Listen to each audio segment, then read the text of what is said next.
और शायद यही वह रहस्य था जिसके बारे में सफेद बाज ने उसे चेताया था। राजकुमारी सोफिया की कांच की मूर्ति रोशनी के तूफान के साथ कुछ ही पलों में गायब हो गई और जब वह फिर दिखाई दी तो वह एक काले, सुनसान और डरावने किले के बीच खड़ी थी। किले की दीवारें आसमान को छू रही थीं, कांटेदार बेलें उन पर लिपटी हुई थीं और चारों ओर अंधेरा ही अंधेरा था। हवा में अजीब सी सरसराहट थी, जैसे हजारों कानों में कोई फुसफुसा रहा हो। अचानक मूर्ति टूटने लगी और राजकुमारी फिर इंसान की शक्ल में आ गई, लेकिन वह इतनी कमजोर थी कि जमीन पर गिर पड़ी। जिन ने हंसते हुए कहा, यह तुम्हारा नया घर है राजकुमारी। जब तक तुम शादी के लिए हाँ नहीं कहोगी, हर रात तुम्हारा शरीर कांच में बदल जाएगा और एक दिन तुम हमेशा के लिए पत्थर की मूर्ति बन जाओगी। सोफिया की आंखों में आंसू भर आए। वह कांपती हुई आवाज में बोली, मैं कभी तुम्हारे जैसे क्रूर से शादी नहीं करूंगी। जिनकी आंखों में गुस्से की आग जल उठी। अगली सुबह राजकुमार उबैद अपने महल के दरबार में गया और पुराने पुस्तकालय की किताबें खोल खोल कर देखने लगा। पुरानी कथाओं में उसने पढ़ा, जिनके किले तक पहुंचने के लिए 7 घाटियों से गुजरना पड़ता है, जहां हर घाटी में एक जानलेवा परीक्षा होती है। उबैद ने अपनी तलवार कस ली, घोड़ा तैयार किया और आसमान की ओर देखकर बोला, सोफिया, मैं आ रहा हूँ। चाहे मुझे अंधेरों से गुजरना पड़े, जहर वाले दरिया पार करने पड़े या अपनी जान देनी पड़े, मैं तुम्हें आजाद करूंगा। राजकुमार उबैद अपनी बहादुरी के सफर पर जिनके जादुई किले की ओर बढ़ा। बाज ने भी उसकी राह दिखाई। रास्ते में कांटों के जंगल,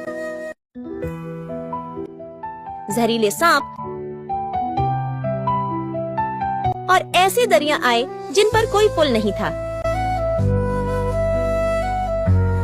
लेकिन हर मुश्किल पर उसकी तलवार, विश्वास और हिम्मत विजयी रही। आखिरकार वह किले के पास पहुंच गया, जो बादलों की ऊंचाई पर खड़ा था। किले की दीवारें आग उगलती थीं और पहरेदार पत्थरों के राक्षस थे। उबैद ने अपनी ढाल से उनकी वार रोकते हुए किले के दरवाजे तक पहुंच गया। जैसे ही वह अंदर गया, जादुई मशालें जल उठीं और अंधेरा गायब हो गया। किले के अंदर एक कांच की दीवार के पीछे राजकुमारी सोफिया कैद थी। वह उदास आंखों से बाहर देख रही थी। जिन मुस्कुराते हुए बोला, ये तुम्हारी राजकुमारी है उबैद, लेकिन मैं तुम्हें इसे पाने नहीं दूंगा।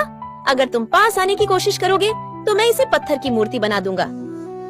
राजकुमार उबैद की नजरें कांच की दीवार के उस पार कैद सोफिया पर जमी हुई थीं। उसके दिल में एक ही आवाज गूंज रही थी, मुझे उसे बचाना है, चाहे मेरी जान चली जाए।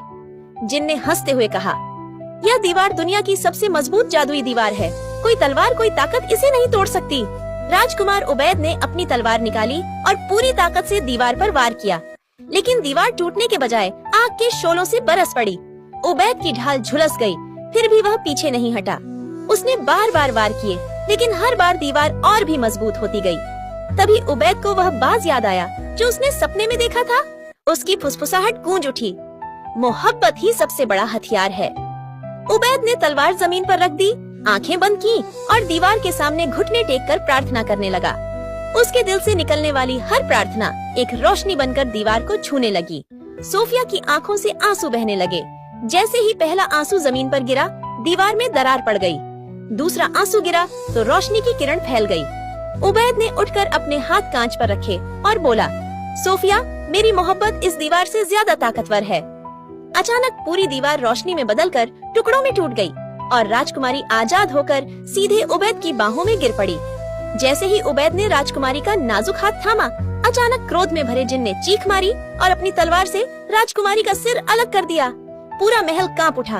उबैद दीवानों की तरह दौड़ा और राजकुमारी के कटे हुए सिर को अपने हाथों में उठा लिया।